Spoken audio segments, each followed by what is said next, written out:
قیامت بہرحال قائم ہوگی، اور اللہ تعالیٰ قرآن مجید میں ارشاد فرماتا ہے اذا زلزلت الارض زلزالها واخرجت الارض اثقالها وقال الانسان ما لها یومئذ تحدث اخبارها۔ جب زمین تھر تھر کانپنے لگے گی تو پھر حال یہ ہوگا کہ انسان پکار اٹھے گا کہ اس کو کیا ہو گیا، اور اس دن زمین ہر خبر بتا دے گی۔ آج زمین کے جس جس گوشے اور ٹکڑے پہ بندہ داد عیش دیتا رہا ہے، گناہ کرتا رہا ہے، دروازے بند کر کے لوگوں کی نگاہوں سے چھپتا رہا ہے، لیکن قیامت کے دن زمین سلطانی گواہ بن جائے گی، اور جو کہا ہر شے سامنے آ جائے گی۔ اسی طرح جو نیکی جہاں بھی کی ہے وہ بھی قیامت کے دن سامنے آ جائے گی۔ قیامت قائم ہونے سے قبل کچھ نشانیاں ظاہر ہوں گی جو حضور علیہ السلام نے بیان فرمائی۔ قیامت کب قائم ہوگی اس کے وقت کا تعین نہیں فرمایا، بلکہ جب بھی آئے گی اچانک آئے گی، لیکن اتنا بتایا کہ دن جمعۃ المبارک کا ہوگا اور عاشورے کا دن ہوگا، 10 محرم الحرام کی تاریخ ہوگی، اور شام کے میدان میں میدان محشر لگے گا۔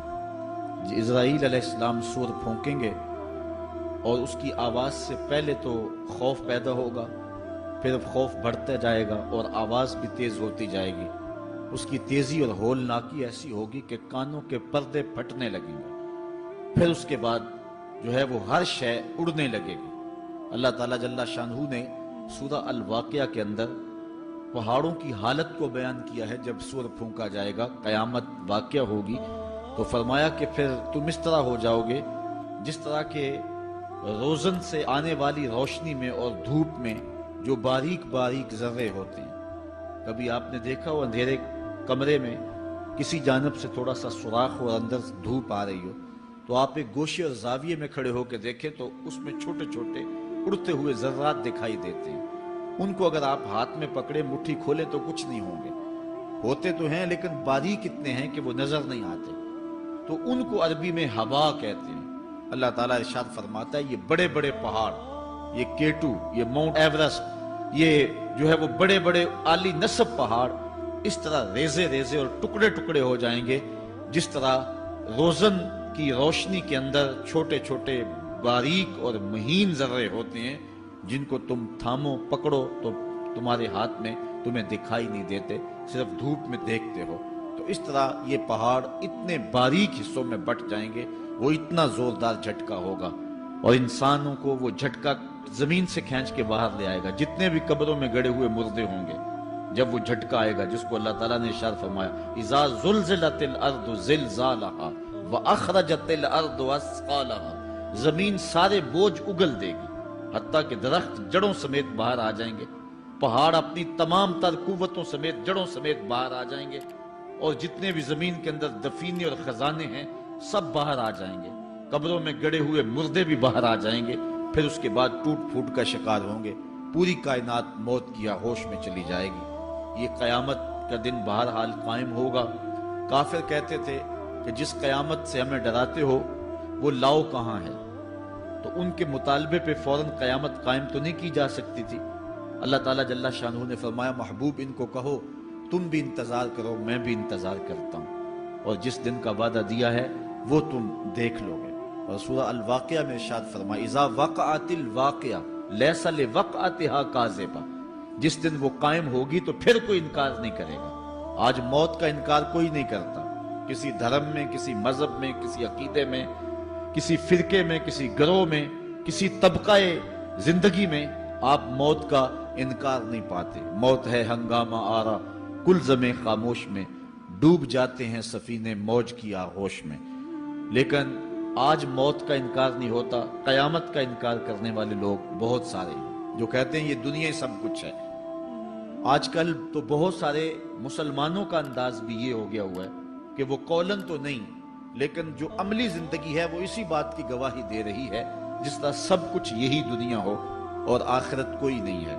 رویہ، انداز، طرز زندگی اور انداز معاشرت اسی کی طرف اشارہ دے رہے ہیں اور اسی بات کی چغلی کھا رہے ہیں کہ بس یہی دنیا ہے، بابر بیش کوش کہ عالم دوبارہ نیست۔ بابر نے کہا تھا کہ جو ہے وہ عیش کر لے، زندگی سے لطف اٹھا لے، دوبارہ زندگی نہیں ہے۔ اور آج یہ بات بھی کہی جاتی ہے، یہ جہاں مٹھا اگلا کس نے ڈٹھا، اور یہ سارے قیامت کے انکار کی صورتیں ہیں۔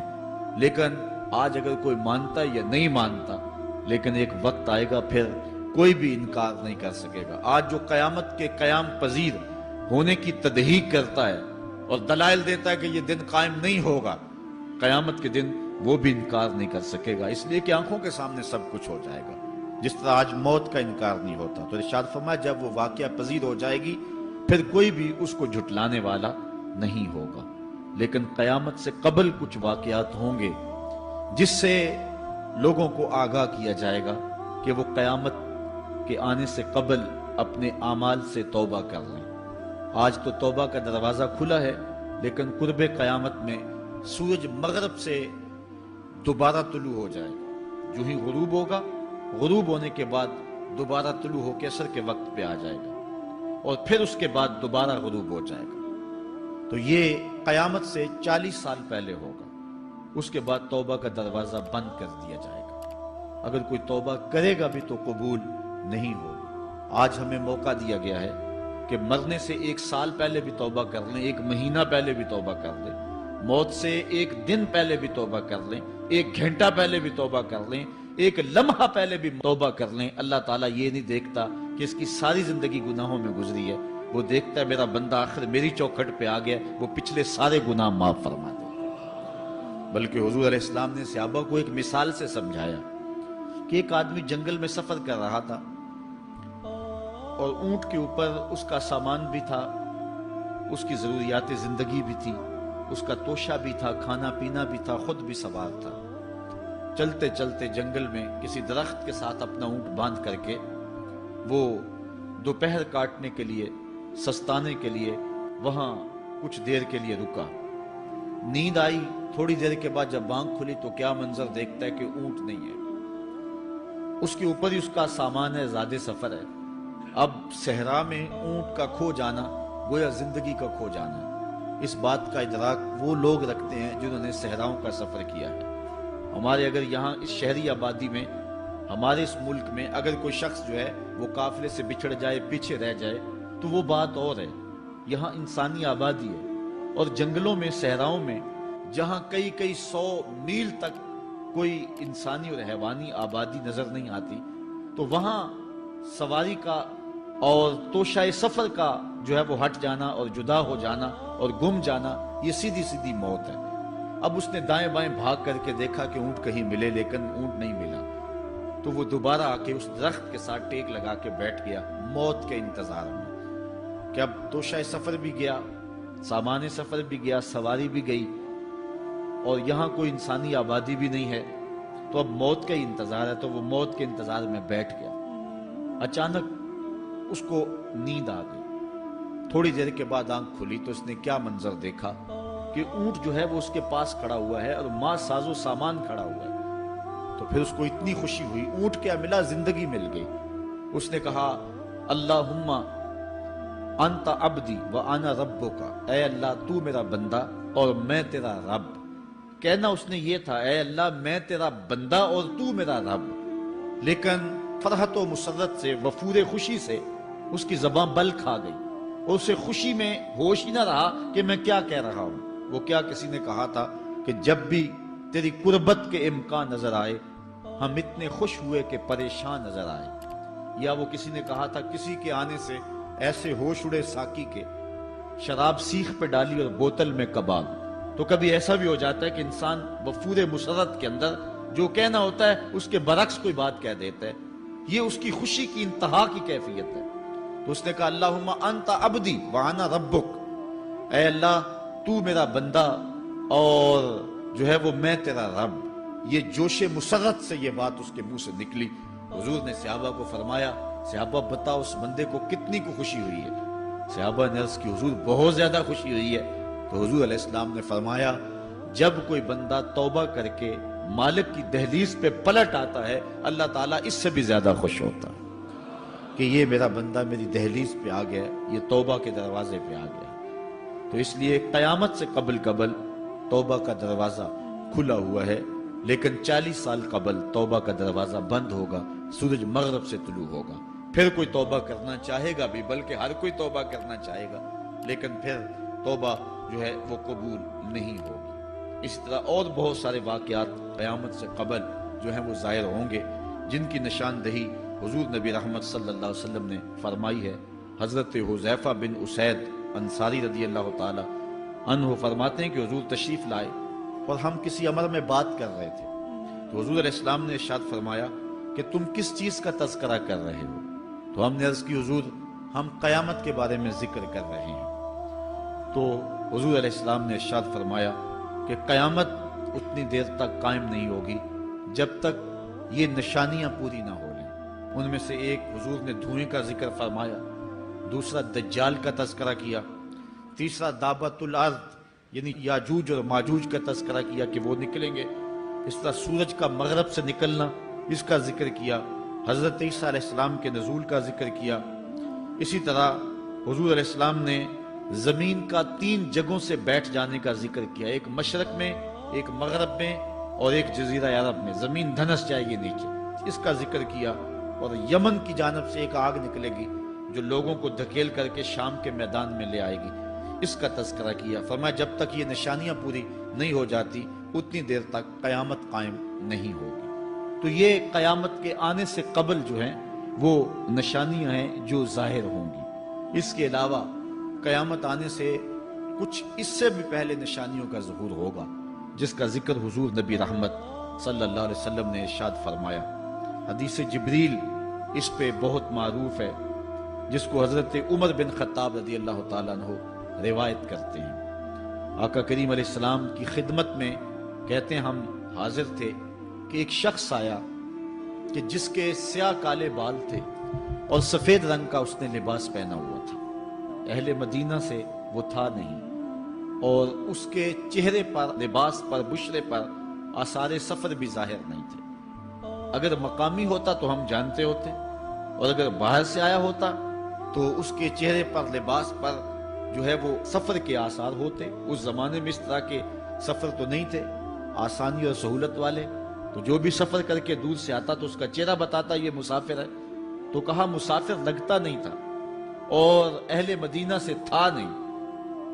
ہم پریشان تھے کہ یہ کون ہے، لیکن وہ آیا اور حضور علیہ السلام کی خدمت میں اپنے زانو بچھا کر کے بیٹھ گیا۔ فَأَسْنَدَ رُكْبَتَيْهِ إِلَىٰ رُكْبَتَيْهِ، اپنے دونوں گھٹنے اس نے حضور علیہ السلام کے گھٹنوں سے جوڑے اور حضور کی خدمت میں یوں ادب سے بیٹھ گیا۔ پھر اس نے حضور علیہ السلام سے اسلام کے بارے میں پوچھا، حضور علیہ السلام نے جواب دیا۔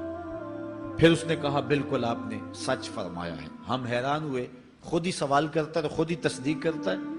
پھر اس نے حضور سے ایمان کے بارے میں پوچھا، حضور نے کچھ ارشاد فرمایا ایمان یہ ہے، تو اس نے کہا بالکل صدقتا، آپ نے سچ کہا ہے۔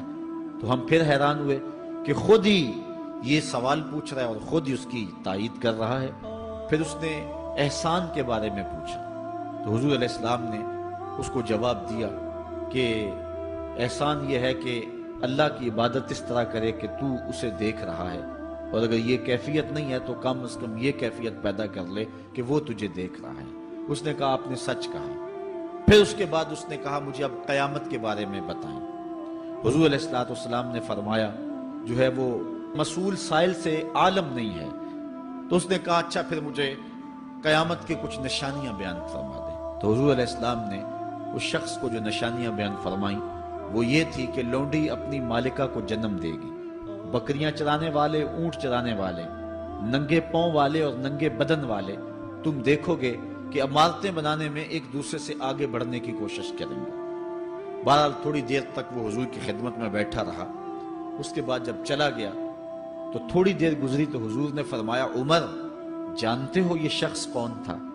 عرض کی اللہ و رسولہ عالم، اللہ اور اس کا رسول جانتا ہے۔ فرمایا یہ جبریل امین تھا جو تمہیں تمہارا دین سکھانے کے لیے آیا تھا۔ تو حضرت جبریل امین نے آ کر کے حضور سے جو 4 سوالات کیے ان میں سے ایک سوال یہ تھا قیامت کب آئے گی اور قیامت کی نشانیاں کیا ہیں؟ تو حضور نے یہ نشانیاں بیان فرمائیں کہ لونڈی اپنی مالکہ کو جنم دے گی، اور یہ نشانی اب ہمارے سامنے ہے کہ آج اولادیں اپنے جو ہے وہ ماں باپ کی آقا بنی ہوئی ہیں، بیٹی آج ماں کی حکمران بنی ہوئی ہے۔ یہ دور جس کی نشاندہی کی وہ بالکل آج ہمارے سامنے ہے۔ حضرت ابو ہریرہ رضی اللہ تعالیٰ عنہ سے ایک روایت ہے جس کو نبی رحمت صلی اللہ علیہ وآلہ وسلم سے وہ بیان کرتے ہیں۔ بینما النبی صلی اللہ علیہ وسلم یحدث اذ جاء اعرابی فقال متی الساعہ۔ حضرت ابو ہریرہ فرماتے ہیں کہ ہم حضور کی خدمت میں بیٹھے ہوئے تھے، ایک شخص حاضر ہوا، اس نے حضور سے کہا کہ حضور قیامت کب آئے گی؟ یہ سوال کیا، متی الساعہ، قیامت کب آئے گی؟ آقا کریم علیہ السلام نے اس کو جواب دیا، اذا ضیعت الامانہ فانتظر الساعہ، جب امانت کو ضائع کر دیا گیا تو سمجھ لے قیامت آ گئی۔ جب امانت کو ضائع کر دیا جائے گا تو سمجھ لے قیامت آ گئی ہے۔ قال کیف اضاعتها، عرض کی حضور امانت کو ضائع کرنا کیا مفہوم رکھتا ہے، اس کا مطلب کیا ہے؟ تشریح پوچھی حضور سے، تو حضور علیہ السلام نے جو جواب دیا وہ سماعت کیجئے۔ قال اذا وسد الامر الى غیر اہلہ فانتظر الساعہ، فرمایا جب معاملات نااہل لوگوں کے سپرد کر دیے جائیں تو سمجھ لے کہ قیامت آ گئی۔ جب مسندوں کے اوپر مسندوں کے حقدار نہیں ہوں گے، جب زاغوں کے تصرف میں عقابوں کا نشیمن آ جائے گا، جب تخت و تاج کے مالک غدار، بے دین اور نااہل لوگ ہوں گے، جب تخت و تاج کی حکمرانی اور مسلح و امامت کے مسند کے اوپر بیٹھنے والے بھی نااہل ہوں گے، تو پھر سمجھ لینا کہ قیامت جو ہے وہ ظاہر ہو رہی ہے، اور قیامت کا پھر انتظار کرنا۔ آج جس زمانے سے ہم گزر رہے ہیں، ہم ذرا نظر اٹھا کر کے دیکھیں تو جس بھی منصب پر ہم کسی شخص کو دیکھتے ہیں، الا ماشاءاللہ کثیر تعداد یہی ہے کہ نااہل لوگ جو ہیں وہ عالی مرتبت مناصب کے اوپر بیٹھے ہوئے ہیں، جو کہ ان کے حقوق کو اور ان کے انتظام کو بھی نہیں جانتے، جو اس مسند کے تقاضوں سے بھی آگاہ نہیں ہیں، وہ بھی اس مسند کے اوپر بیٹھے ہوئے ہیں۔ ایک زمانہ تھا، یہ ہمارے بچپن کی کہانی ہے، کہ ایک مرتبہ اسمبلی میں بحث ہوئی آبپاشی کے بارے میں، کہ فصلوں تک معقول پانی نہیں پہنچتا اور جو ہے وہ فصل اچھے طریقے سے جو ہے وہ نہیں اگ پا رہی، اور ہمارا ملک زرعی ملک ہے، تو اس کے بارے میں سوچا جائے۔ تو بہرحال اس پہ جب بحث شروع ہوئی تو ایک رکن اسمبلی اٹھا، اس نے کہا کہ پہلی بات تو یہ ہے کہ فصلوں تک پانی پہنچتا ہی نہیں ہے، اور دوسری بات یہ ہے جو پہنچتا بھی ہے وہ بھی راستے میں جو بجلی والے ہیں وہ بجلی نکال لیتے ہیں، اب وہ بجلی نکل چکی ہوتی ہے پانی سے، اب وہ خالی پانی جو ہے وہ فصلوں کو کیا کرے گا؟ تو جب نااہل لوگ ایسی مسندوں کے اوپر اور ایسے مناصب کے اوپر بیٹھے ہوئے ہوں گے اور ہم لوگ ان کو منتخب کرتے ہیں، تو پھر آپ قیامت کا انتظار کیجئے، پھر قیامت آنے میں کوئی دیر نہیں ہے۔ تو حضور علیہ السلام نے دو لفظوں کے اندر قیامت کے بارے میں یہ بات ارشاد فرما لی۔ یہ میں نے آپ کو اپنے بچپن کی کہانی سنائی ہے، لیکن اس دور کی کوئی ایک کہانی ہو تو میں آپ کے سامنے رکھوں۔ اس دور میں تو جو عالی مرتبت مناصب کے اوپر بیٹھے ہوئے انہیں سورہ فاتحہ تک نہیں آتی، سورہ اخلاص تک نہیں آتی ہے، تو اب بتاؤ کہ یہ قیامت کے قرب کی علامت ہے کہ نہیں ہے؟ آپ دیکھیں جس تخت پہ بھی، جس تاج پہ بھی، اور جس مسند اور منصب پہ بھی جو موجود ہے، کیا وہ اس کا حق ادا کر سکتا ہے یا اس کی اہلیت رکھتا ہے؟ وہ کیا کسی شاعر نے کہا تھا کہ ہر شاخ پہ الو بیٹھا ہے، انجام گلستاں کیا ہوگا؟ اور رومی نے اپنے زمانے میں کہا تھا کہ سگ وزیرو گرگ میرو موشرا درباں شود، این ارکان سلطنت ملک را ویراں شود۔ یہ ایک دردناک کہانی ہے، لیکن قیامت کی نشانیوں کے حوالے سے آپ اس بات کو سمجھیں اور حضور علیہ السلام کے فرمان کی روشنی کے اندر ہم اپنے حالات کا جائزہ لیں۔ حضرت انس رضی اللہ تعالی عنہ سے ایک روایت ہے، کہتے ہیں سمیت رسول اللہ صلی اللہ علیہ وسلم یقولو، میں نے حضور علیہ السلام کو فرماتے ہوئے سنا ہے۔ یہ حضرت انس رضی اللہ تعالیٰ عنہ وہ صحابی ہیں جنہوں نے 10 سال تک حضور کی نوکری کی ہے، اور کہتے ہیں 10 سال میں ایک بار بھی ایسا نہیں ہوا کہ حضور نے مجھے اف بھی کہا ہو۔ کہتے ہیں کبھی ایسا ہوتا کہ میرے ہاتھ سے کوئی برتن ٹوٹ جاتا، ازواج مطہرات جو ہیں وہ اس پہ ناراض ہونے لگتی تو حضور علیہ السلام روک دیتے، فرماتے اسے کچھ نہ کہو، اس برتن کی عمر ہی اتنی لکھی ہوئی تھی، یہ اتنے عرصے کے لیے ہی پیدا کیا گیا تھا۔ تو آقا کریم علیہ السلام نے جو ہے وہ ازواج مطہرات کو بھی روکا کہ وہ مجھے جھڑکے نہ۔ خدمت رسول اللہ صلی اللہ علیہ وآلہ وسلم 10 سنین، میں نے پورے 10 سال حضور کی نوکری کی ہے۔ بلکہ جب آپ کہیں گے کہ حضور کے خادم کا نام کیا ہے، سارے صحابی حضور کے خادم ہیں، لیکن نام حضرت انس رضی اللہ تعالی عنہ کا آئے گا، یہ حضور علیہ السلام کے خادم خاص ہیں، اور حضور سے بہت ساری باتیں انہوں نے سنی ہیں۔ تو ان باتوں میں سے ایک بات کہتے ہیں، سمیت رسول اللہ صلی اللہ علیہ وسلم یقولو، میں نے رسول کریم صلی اللہ علیہ وسلم کو کہتے ہوئے سنا، ان من اشراط الساعۃ ان یرفع العلم، قیامت کی نشانیوں میں سے ایک نشانی یہ ہے کہ علم اٹھا لیا جائے گا، جہالت پھیل جائے گی، علم اٹھا لیا جائے گا۔ آج لفظ زیادہ ہو گئے، انفارمیشن زیادہ ہو گئی، لیکن جس کو علم کہا جاتا ہے، جو مومن کے سینے کا جمال اور نور ہے، آج وہ اٹھا لیا گیا ہے۔ آج لوگ کہتے ہیں جی جتنا علم آج ہے اتنا علم پہلے تو نہیں تھا۔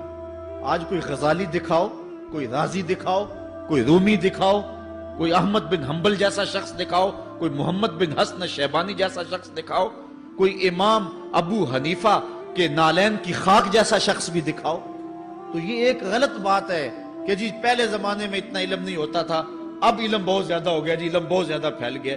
علم نہیں پھیلا ہے، یہ چند معلومات ہیں، انفارمیشن کا دور ہے، اور خبریں ہیں۔ جو علم ہے، جو کہ مومن کے سینے کا جمال ہے اور باطن کا نور ہے، جو زندگی کی راہوں کو اجالتا ہے اور زمانے کو مالک کی دہلیز کے قریب کرتا ہے اور انسان کو انسانیت سکھاتا ہے، وہ علم جو ہے وہ اٹھتا چلا جا رہا ہے۔ اور حضور سے پوچھا گیا کہ حضور علم سینوں سے اچک لیا جائے گا، سینوں سے کھینچ لیا جائے گا؟ فرمایا نہیں، علماء اٹھا لیے جائیں گے۔ جب علماء فوت ہو جائیں گے تو ان کی جگہ اس درجے کے لوگ نہیں آئیں گے، پھر زوال پذیر سلسلے ہوتے چلے جائیں گے، علم اٹھا لیا جائے گا۔ جب سینے علم سے خالی ہو جائیں گے تو پھر قیامت آ جائے گی۔ اس لیے حضور علیہ السلام کا فرمان ہے، کائنات کی ہر شے علماء کی زندگی کی دعائیں مانگتی ہے، حتی الحیتان فی البحر، یہاں تک کہ سمندروں اور دریاؤں کے اندر مچھلیاں بھی علماء کی زندگی کی دعائیں مانگتی ہیں۔ انہیں پتا ہے علماء ہیں تو کائنات مارز وجود میں آئی تو موجود رہے گی، اگر علماء نہیں ہوں گے تو کائنات جو ہے وہ بالکل قیامت کا شکار ہو جائے گی۔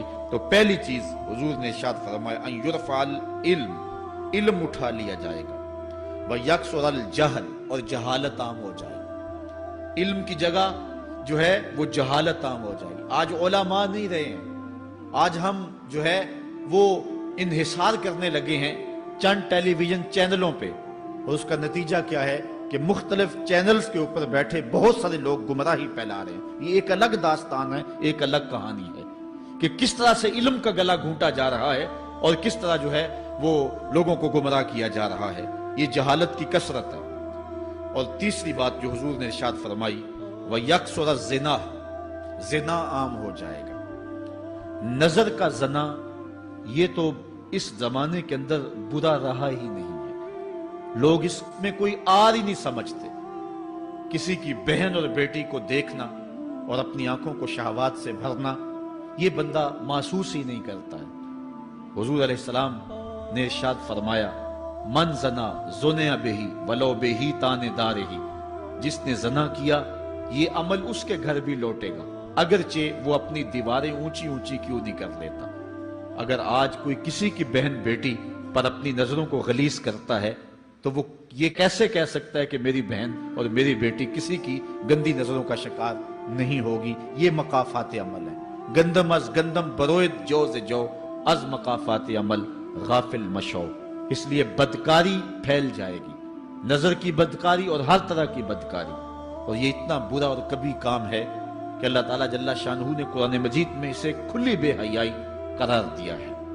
آج میڈیا کے ذریعے، آج انٹرنیٹ کے ذریعے، اور یہ جو موبائل پیکج کی مصیبت نکلی ہے، اس سے معاشرے کا امن خراب ہو گیا اور معاشرے کے اندر حیا کا جوہر جو ہے وہ لوٹ لیا گیا ہے۔ اپنی نسلوں کی حفاظت کریں، ان کے ہاتھوں سے جو ہے وہ ناول چھینیں، اور ان کے ہاتھوں سے جو ہے وہ اس طرح کی مخرب اخلاق سیڈیز چھین لیں، اور ان کے ہاتھوں میں اللہ کا قرآن دیں اور رسول کریم علیہ السلام کی احادیث تھمائیں۔ اور ان کو راہ حق کا مسافر بنائیں۔ یہ ذمہ داری ہے والدین کی۔ کل قیامت کے دن ایک عورت 4 مردوں کو جہنم میں لے جائے گی۔ عرض کیا گیا وہ کیسے؟ فرمایا ایک عورت کو حکم ہوگا جہنم کا تو وہ عرض کرے گی مالک میرے باپ کو بلایا جائے۔ باپ کو بلایا جائے گا، یا اللہ یہ میرا باپ ہے، میں اس کی بیٹی، میری تربیت کا جوہر اس کے ہاتھ میں تھا، آج جن بدکاریوں اور گناہوں کے سبب جہنم میں جا رہی ہوں اس کا ذمہ دار یہ ہے۔ وہ باپ جس نے اپنے بیٹی کو سب کچھ دیا، اپنی اولاد کی تعلیم کے لیے اپنے پلاٹ بیچ دیے، جائیدادیں فروخت کر دی، نہیں دیا تو دین نہیں دیا، کل قیامت کے دن وہ اللہ کے حضور کیا جواب دے گا؟ ارشاد ہوگا اسے بھی پکڑو، اس کے باپ کو بھی پکڑو اور جہنم میں لے جاؤ۔ عرض کرے گی نہیں مالک میرے بھائی کو بلایا جائے۔ بھائی کو بلایا جائے گا، مالک یہ میرا بھائی ہے، میں اس کی غیرت تھی، میں جن راہوں پہ چل کر کے تیرے عتاب اور تیرے قہر و غضب کی حقدار بنی اس کا ذمہ دار یہ ہے۔ اگر یہ مجھے روکتا، اپنی آبرو کی حفاظت کرتا، اپنی ناموس کا پہرا دیتا تو میں ان راستوں کی مسافر کیسے بنتی؟ میری خرابی کا ذمہ دار یہ ہے۔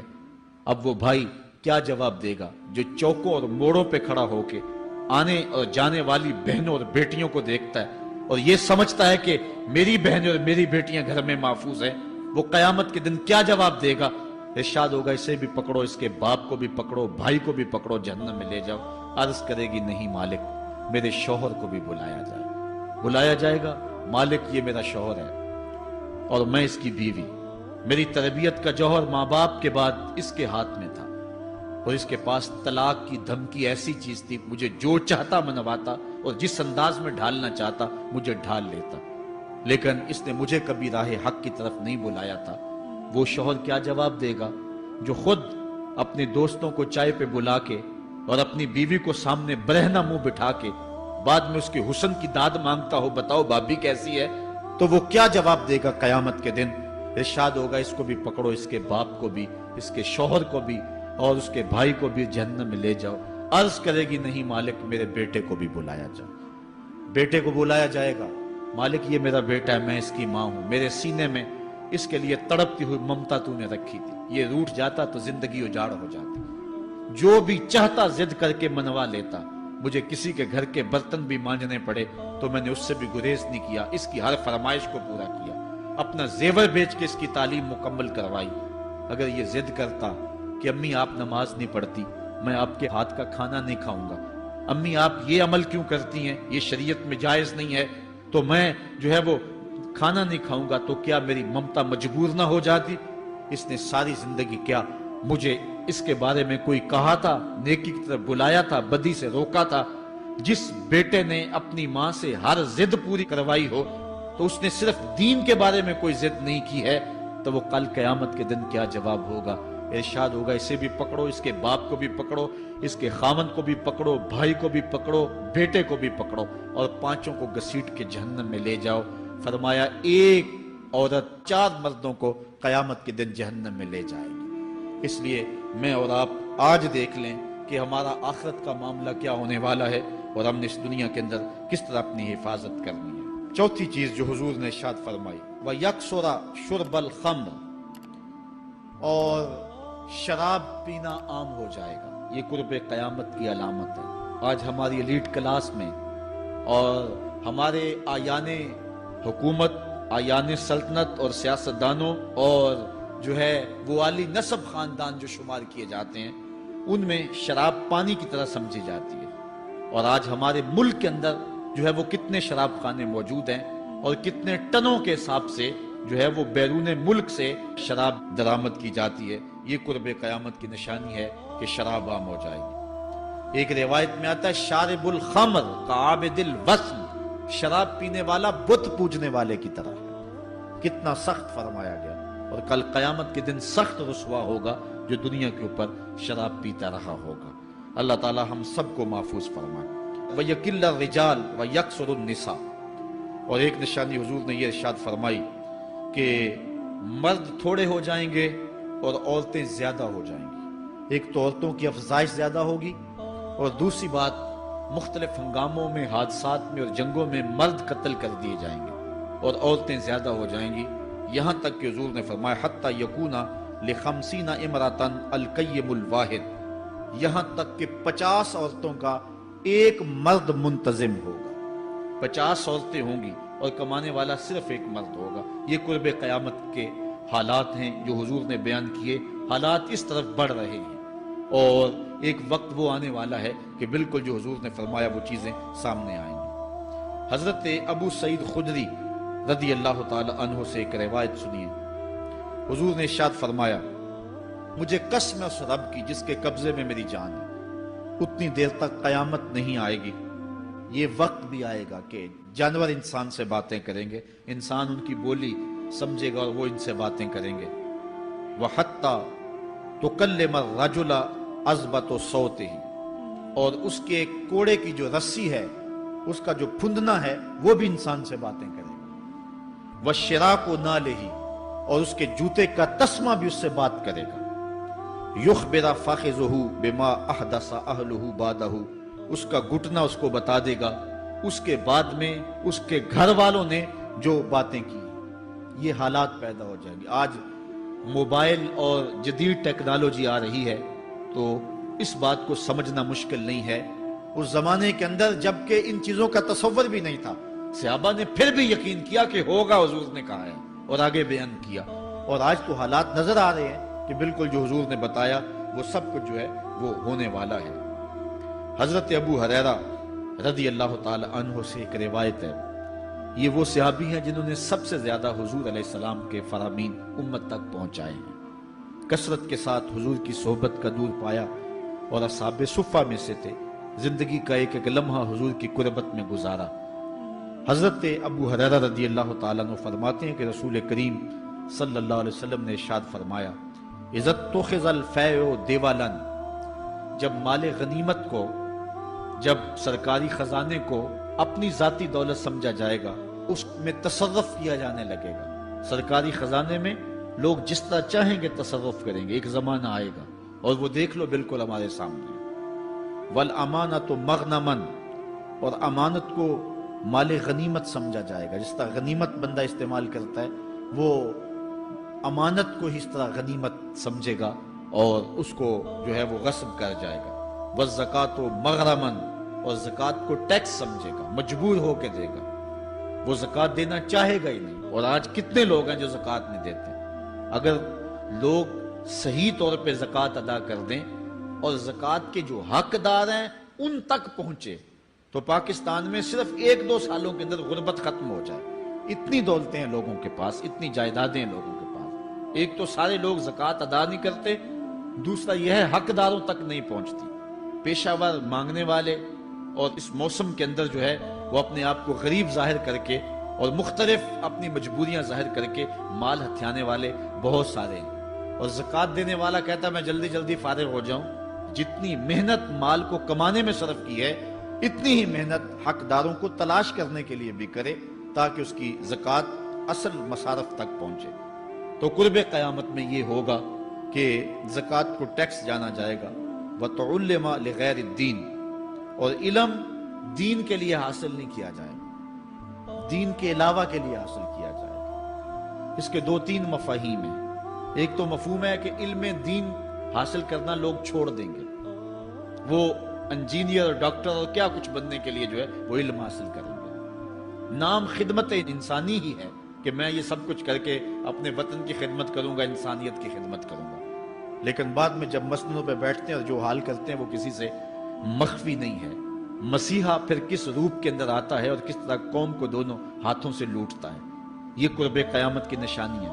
ہر بندہ جو ہے وہ علم تعلیم حاصل اچھا انسان بننے کے لیے نہیں، با کردار شخص بننے کے لیے نہیں، اچھا مومن بننے کے لیے نہیں، صالح فرد بننے کے لیے نہیں، بلکہ کمائی کرنے کے لیے، زیادہ زیادہ پیسے کمانے کے لیے وہ علم حاصل کرے گا۔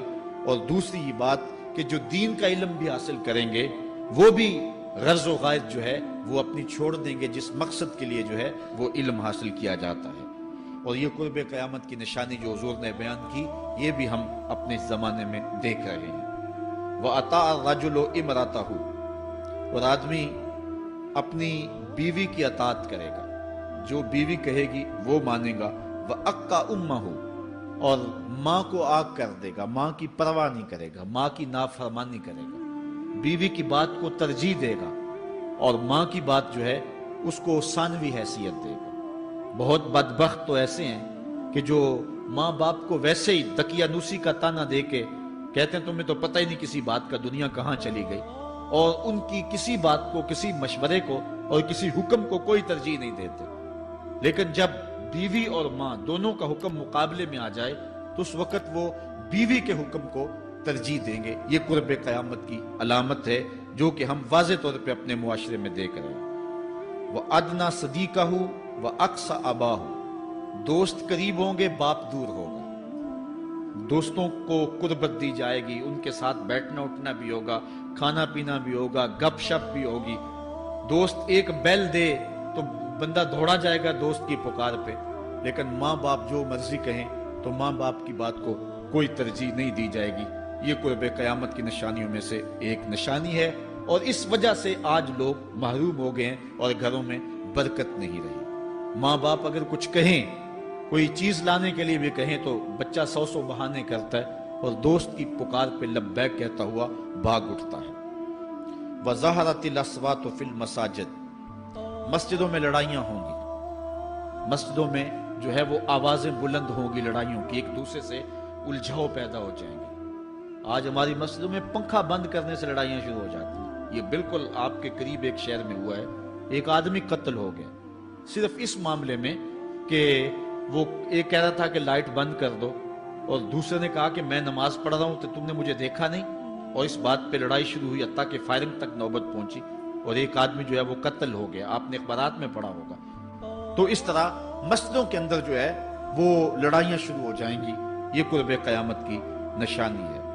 وَصَادَ الْقَبِيلَةِ فَاسِقُهُمْ، قبیلے کا سردار سب سے فاسق اور بدتر شخص ہوگا۔ خاندان کا، قبیلے کا، برادری کا وہی سربراہ ہوگا، وہی قائد ہوگا، وہی لیڈر ہوگا، وہی پنچ ہوگا جو جتنا بڑا غنڈہ اور جتنا بڑا بدماش ہے اس کو ہی جو ہے وہ سرپرستی جائے گی۔ شرافت نام کی چیز ہی باقی نہیں رہے گی۔ شرافت کے بل بوتے پہ آگے نہ کوئی سیاست میں آ سکے گا، نہ کوئی خاندان میں آگے آ سکے گا، بلکہ اب تو حال ہی ہوا کہ اب ہماری محافل اور آراس کے اندر بھی جو مہمان خصوصی رکھے جاتے ہیں وہ بھی اس اعتبار سے نہیں رکھے جاتے کہ متقی شخص تلاش کرو جس کو مسند صدارت پہ اٹھایا جائے، جس کو مہمان خصوصی رکھا جائے۔ اس میں بھی یہ دیکھا جاتا ہے کہ کس کا اثر معاشرے کے اندر زیادہ ہے، چاہے وہ اثر و رسوخ اس نے منشیات فروخت کر کے ہی حاصل کیا ہو، کس کی دولت زیادہ ہے، چاہے اس نے وہ دولت لوگوں کا خون نچوڑ کے حاصل کی ہو، وہی مہمان خصوصی ہوتا ہے محفل نعت میں، چونکہ وہ پیسے زیادہ پھینک سکتا ہے۔ اور ایک غریب آدمی جو کہ تہجد کی نماز پڑھنے کا بھی عادی ہے، اس کو جوتیوں پہ جگہ ملتی ہے، اس کا قصور صرف یہ ہے کہ وہ غریب ہے اور اس کے پاس حرام کی کمائی نہیں ہے۔ یہ حضور علیہ السلام نے نشانی فرمائی اور جو آج ہم اپنی آنکھوں سے دیکھ رہے ہیں۔ وَصَادَ الْقَبِيلَةِ فَاسِقُهُمْ، قبیلے کا سردار جو ہے وہ بدتر اور فاسق شخص ہوگا۔ وَكَانَ زَعِيمُ الْقَوْمِ أَرْذَلَهُمْ، اور قوم کا جو سردار ہوگا وہ قوم کا کمینہ ترین شخص ہوگا، یعنی قوم کا جو سب سے کمینہ شخص ہوگا وہ سب سے اونچی والی مسند پہ بیٹھا ہوگا۔ اور آپ دیکھ لیں، صرف پاکستان میں نہیں پوری دنیا پہ دیکھ لیں کہ ایسا نہیں دیکھ رہے ہم کہ جو بدبخت ہے، جو کمینہ ترین شخص ہے، فلک نے بخشی ہے انہیں خواجگی، جو جانتے نہیں روش بندہ پروری کیا ہے، جن کو اپنے نفع نقصان کا بھی نہیں پتا، اپنے آپ کا بھی شعور نہیں ہے، ہم کون ہیں، کس لیے آئے ہیں، جو مقصد حیات سے بھی آگاہ نہیں ہے، تو وہ قوم کے سردار ہوں گے، سیاسی تنظیمیں ہوں یا دیگر تنظیمات ہوں، الا ماشاء اللہ اکثر حال یہی ہے جو اللہ کے محبوب علیہ السلام نے بیان فرمایا، جہاں کہیں بھی شرافت، نجابت اور اچھے لوگوں کو برتری ہے، آہستہ آہستہ وہ کم ہوتی چلی جائے گی، اور یہی ہوگا سارے کا سارا نظام جب قیامت آئے گی تو یہی ہوگا کہ جتنا برا شخص ہوگا، جتنا کرپٹ شخص ہوگا، جتنا ظالم شخص ہوگا، جتنا ڈاکو لٹیرا اور انتہائی کمینہ صفت شخص ہوگا، وہی جو ہے وہ قوموں کا سردار ہوگا۔ وَأُكْرِمَ الرَّجُلُ مَخَافَةَ شَرِّهِ، اور آدمی کی عزت اس کی شر سے بچنے کے لیے کی جائے گی۔ فلاں بندے سے اگر تعلقات قائم نہ رکھے تو ہمیں نقصان پہنچائے گا۔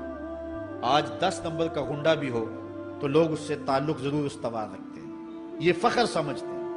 آج کل افطار پارٹیاں ہو رہی ہیں اور اس میں ان کو بلایا جاتا ہے دعوت افطار پر جنہوں نے روزے ہی نہیں رکھے ہوئے۔ یہ افطار پارٹیاں نہیں ہیں، یہ ایک تماشا ہے جو لگایا جاتا ہے۔ اس لیے یہ ایک مزاج ہوگا قرب قیامت میں جس کا بیان حضور علیہ السلام نے کیا، جبکہ ہم ہر روز یہ اللہ سے وعدہ کرتے ہیں وَنَخْلَعُ وَنَتْرُكُ مَن يَفْجُرُ، دعائے قنوت میں کہتے ہیں اے اللہ جو تیرے حکموں کو توڑتا ہے ہمارا اس سے کوئی تعلق نہیں ہوگا۔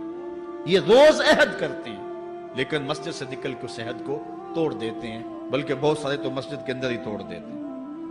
وَظَهَرَتِ الْكَيْنَاتُ وَالْمَعَازِفُ، اور گانے والی اور بجانے والی عورتیں اور گیت گانے والی عورتیں، رنڈیاں، یہ جو ہیں وہ گانا شروع کر دیں گی اور یہ عام ہو جائے گا۔ اب تو حد ہو گئی کہ مذہب کے نام سے بھی یہ سب کچھ ہو رہا ہے۔ یہ شام کلندر کے نام سے جو پورے ملک کے اندر ایک جو ہے تقریب شروع ہوئی ہے، اس میں جو ہے ان عورتوں کو بلایا جاتا ہے اور لکھا ہوتا ہے باقاعدہ اشتہاروں کے اوپر کہ فلاں جو ہے وہ گانے والی آئے گی اور وہ جو ہے وہ اپنا کلام پیش کرے گی، اور یہ مذہب کے نام پہ ہو رہا ہے۔ اور حد یہ ہو گئی کہ یہ بڑھتا ہی چلا جا رہا ہے۔ اس کو روکنے کی گو مربوط کوششیں بھی نہیں ہوئی، لیکن ایک ایسا عمل تھا کہ جس کو ہر صاحب شخص برا سمجھتا ہے، لیکن اس کے باوجود یہ پھیلتا چلا جا رہا ہے۔ اور جو کچھ معاشرے میں ہو رہا ہے وہ حضور علیہ السلام نے پہلے ہی نشاندہی کی۔ وَشُرِبَتِ الْخُمُورُ، اور شرابیں پی جائیں گی، رنڈیاں ناچیں گی، گانے گائیں گی اور شرابیں پی جائیں گی۔ وَلَعَنَ آخِرُ هَذِهِ الْأُمَّةِ أَوَّلَهَا، اس امت کے بعد میں آنے والے لوگ پہلے گزروں پر لعنت کریں گے، کہیں انہیں تو پتہ ہی نہیں ہے۔ پاکستان کے اندر باقاعدہ آرٹیکل چھپے اخبارات میں کہ محمد بن قاسم جو ہے وہ ڈاکو تھا، سلطان محمود غزنوی لٹیرا تھا، یہ مضامین شائع ہوئے۔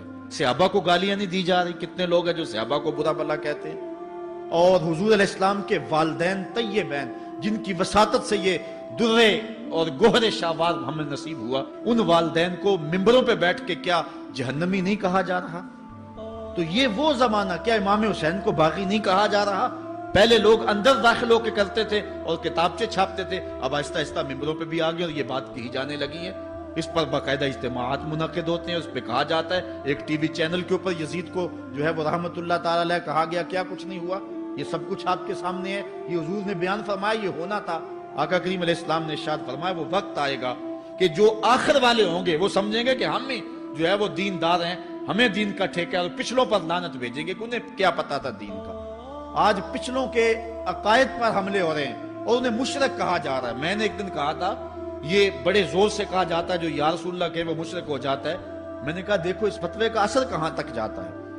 حضور علیہ السلام کے سارے صحابی آقا کریم علیہ السلام کی موجودگی کے اندر بھی، اور پھر دیکھیے مسلمہ کذاب کے مقابلے میں جو جنگ لڑی گئی، اس جنگ کے اندر حضرت خالد بن ولید نے لکھا کہ کافر بھی اللہ اکبر کا نعرہ لگاتے ہیں، ہم بھی اللہ اکبر کا نعرہ لگاتے ہیں، فرق ہی نہیں معلوم ہوتا اپنا کون سا ہے اور بیگانہ کون سا ہے۔ تو حضرت صدیق اکبر نے لکھا کہ جب وہ اللہ اکبر کا نعرہ لگائیں تم اس کے جواب کے اندر یا محمد آہو کا نعرہ لگاؤ۔ وَقَانَ شِعَارُ الْمُسْلِمِينَ يَوْمَئِذٍ یا محمد آہو، اس دن مسلمانوں کا شعار ہی یہ تھا، جو یا محمد یا رسول اللہ کہتا تھا وہی مومن مانا جاتا تھا، باقی کو تہے تیگ کر دیا جاتا تھا۔ تو اگر یا رسول اللہ کہنا شرک ہے تو پھر سارے صحابی، وہ 10,000 صحابہ جو جنگ یمامہ میں شامل تھے، ان کے بارے میں پھر کیا کہو گے؟ پھر حضرت زین العابدین کے بارے میں کیا کہو گے جو کربلا کے میدان میں مدینے کی طرف منہ کر کے کہہ رہے ہیں یا رحمت للعالمین ادرک لزین العابدین؟ پھر حضرت زینب کے بارے میں کیا کہو گے؟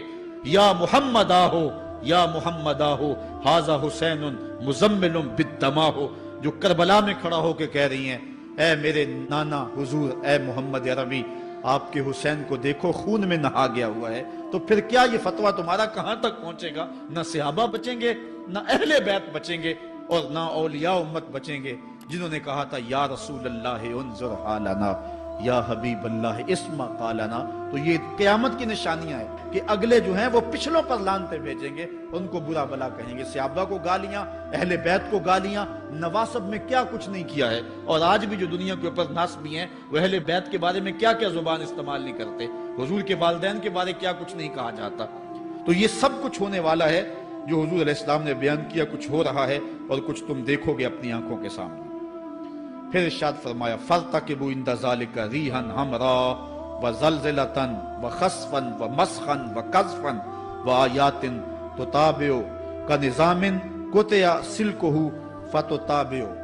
فرمایا کہ پھر جب یہ حالات ہوں گے اور یہ پوری طرح حالات معاشرے میں پیدا ہو جائیں گے تو پھر سرخ آندیاں آئیں گی، پھر انتظار کرنا سرخ آندیوں کا، وَزَلْزَلَةً اور زلزلے کا انتظار کرنا، وَخَسْفًا وَمَسْخًا وَقَذْفًا اور دھنسنے کا انتظار کرنا، اوپر سے پتھروں کے نازل ہونے کا اور شکلوں کے بگڑنے کا انتظار کرنا۔ اور آگے فرمایا وَآيَاتٍ اور ایسی نشانیاں آئیں گی ایک دوسرے کے پیچھے آئیں گی، جس طرح تسبیح کا دھاگا ٹوٹ جائے تو پیدل پہ اس کے دانے گرتے ہیں، تو یہ سارے عذاب جن کا ذکر حضور نے کیا میں مسلسل اوپر نیچے یہ تمہارے تک پہنچیں گے۔ حضرت انس رضی اللہ تعالیٰ عنہ سے ایک اور روایت لیتے ہیں، حضور علیہ السلام نے ارشاد فرمایا لا تقوم الساعة حتى يتقارب الزمان فتكون السنة كالشهر والشهر كالجمعة وتكون الجمعة كاليوم ويكون اليوم كالساعة وتكون الساعة كالدرمة بالنار۔ فرمایا جب قیامت آئے گی اتنی دیر تک قائم نہیں ہو سکتی جب تک زمانے مختصر نہیں ہو جائیں گے، زمانے سمٹ نہیں جائیں گے، حتیٰ کہ سال مہینے جتنا ہو جائے گا، اور مہینہ ایک جمعۃ المبارک جتنا ہو جائے گا، اور ایک جمعہ ایک دن جتنا ہو جائے گا، اور ایک دن ایک گھڑی جیسا ہو جائے گا، اور ایک گھڑی ایسے ہوگی جس طرح آگ کا شعلہ جلایا اور وہ بجھ گیا۔ اور آج آپ دیکھ نہیں رہے کہ دن کتنی جلدی گزرتا۔ کسی زمانے میں ہم گرمیوں کی چھٹیاں کاٹتے تھے تو گزرتی نہیں ہوتی تھی گرمیوں کی چھٹیاں، لیکن آج آپ دیکھیں یہ دوپہر نہیں گزرتی ہوتی تھی۔ رمضان المبارک گرمیوں کے روزے جب ہمارے بچپن میں آئے تھے تو دوپہر نہیں گزرتی ہوتی تھی، لیکن آج وہی گرمیاں ہیں، لیکن ادھر سے سورج طلوع ہوتا ہے ادھر سے غروب ہو جاتا ہے۔ وقت سمٹ گئے، زمانے سمٹ گئے، اور یہ قرب قیامت کی نشانیاں ہیں۔ خرابی اتنی زیادہ ہوگی، حضور نے ارشاد فرمایا حضرت ابو ہریرہ سے ہے، آدمی گزرے گا اور ایک پرانی سی قبر دیکھے گا اور کہے گا وَيَقُولُ يَا لَيْتَنِي كُنْتُ مَكَانَ صَاحِبِ هَذَا الْقَبْرِ وَلَيْسَ بِهِ الدِّينُ إِلَّا الْبَلَاغُ۔ فرمایا انسان قبر کے قریب سے گزرے گا تو گزرتے ہوئے وہ ٹھنڈی آہ بھر کے کہے گا کاش کہ اس قبر کا مکین میں ہوتا، اور فرمایا دین سوائے آزمائش کے اور کچھ نہیں رہ جائے گا۔ یہ قرب قیامت کی وہ نشانیاں ہیں جو حضور علیہ السلام نے بیان کی۔ ایک اور نشانی حضور علیہ السلام نے بیان فرمائی کہ قرب قیامت کے اندر دین کا کام بھی درہم و دینار سے ہوگا۔ اس کے دو مفاہیم ہیں۔ ایک مفہوم تو یہ ہے کہ دین کا کام کرنے والے بھی پیسے ٹگے کے بغیر جو ہے وہ ایک قدم نہیں چلیں گے۔ کیا آج 2-2 3-3 لاکھ روپے نعت پڑھنے کے نعت خواں وصول ہم سے نہیں کر رہے؟ اور آج جو ہے وہ کیا دین کوڑیوں کے عوض بیچا نہیں جا رہا؟ آج گھر نکلنے سے قبل طے نہیں کیا جاتا کتنے اب دو گے، کتنے واپسی پہ دو گے اور کتنے اوپر نچھاور کرو گے؟ دین کیا کوڑیوں کے عوض اور پیسے کے عوض بیچا نہیں جا رہا؟ ایک اس کا مفہوم یہ ہے، اور دوسرا مفہوم اس کا یہ ہے قرب قیامت میں اگر کوئی دین کا کام کرنا بھی چاہے گا تو درہم و دینار کے بغیر نہیں ہو سکے گا۔ یعنی اس کو ضرورت ہوگی کہ میرے پاس مال ہو، حالات ہوں اور میں دین کا کام کروں۔ اگر اس کے پاس حالات نہیں ہوں گے تو دین کا کام اس کے لیے کرنا مشکل ہو جائے گا۔ جس طرح کسی زمانے میں علماء برگد کی چھاؤں میں بیٹھ کے اور لوگ ان کے پاس بھی آ گئے، کوئی وسائل کی ضرورت نہیں تھی، وہ پڑھا سکتے تھے، لوگ بیٹھ گئے۔ امام محمد بن حسن الشیبانی جب پڑھانے بیٹھے تو آپ کی مجلس میں جو لوگ آ کے سیکھتے تھے وہ تعداد ان کی تو بہت ساری تھی، لیکن جو باقاعدہ آپ کی باتوں کو لکھتے تھے وہ 4000 لوگ تھے۔ 4000 کلمے اور دواتیں حضرت امام محمد بن حسن شیبانی کی مجلس کے اندر پڑھی ہوا کرتی تھی، اور باقی جو لوگ تھے حضرت غوث اعظم سیدنا شیخ عبد القادر جیلانی علیہ رحمہ، آپ جب تشریف لائے ملا علی قاری نے نزہۃ الخاطر الفاتر فی مناقب شیخ عبد القادر میں لکھا ہے کہ آپ کی ایک ایک مجلس کے اندر 70 ہزار لوگوں کا اجتماع ہوا کرتا۔ آج تھوڑے لوگ اکٹھے ہو جائیں تو ہم خوش بھی ہوتے اور حیران بھی ہوتے ہیں، اتنے لوگ اکٹھے ہو گئے۔ میاں ضرورت ہے لوگوں کی کہ وہ دین سیکھیں، وہ جائیں ایسی مجالس کے اندر، لیکن لوگ سمٹ جائیں گے، نہیں جائیں گے۔ وسائل کی ضرورت ہوگی۔ وہ برگد کے درخت کے نیچے بیٹھ کر کے بھی لوگ جو ہیں وہ علم کا چراغ روشن کرتے تھے۔ جب لارڈ میکالے نے نصاب تعلیم مرتب کیا اور درس نظامی کو اور جو ہے عصری علوم کو الگ کر دیا، تو یہ علماء ہی تھے کہ جنہوں نے برگد کے درخت کے نیچے، پیپل کے درخت کے نیچے بیٹھ کر کے علم کے چراغ کو روشن رکھا۔ لیکن آج اگر تم ایسا کرنا چاہو گے تو کیا ممکن ہوگا کہ اس چراغ کو تم روشن رکھ لو؟ آج وسائل کی بہر صورت ضرورت ہے، اور آج سے صدیوں قبل علماء نے یہ فتویٰ دیا تھا کہ صدقہ کرنا، زکوٰۃ ادا کرنا یا دیگر امور خیر میں خرچ کرنا بڑا نیکی کا کام ہے، لیکن سب سے بڑا نیکی کا کام اس دور کے اندر آج سے قبل علماء نے فتویٰ دیا تھا کہ دین کے طالب علموں پہ خرچ کرنا ہے۔ ان پہ اگر خرچ کریں گے تو یہ وہ ایک ایسا موقع ہے کہ جس سے آپ جو ہے وہ حقدار تک حق بھی پہنچا لیں گے اور اس سے دین کو بھی تقویت ہوگی۔ آفاق کے ہر ہر گوشے میں قرآن سنا کر دم لینا، اب رکنا نہیں، اب تھمنا نہیں، فردوس میں جا کر دم لینا، آفاق کے ہر ہر گوشے میں قرآن سنا کر دم لینا، اب رکنا نہیں، اب تھمنا نہیں۔ بسم اللہ الرحمن الرحیم۔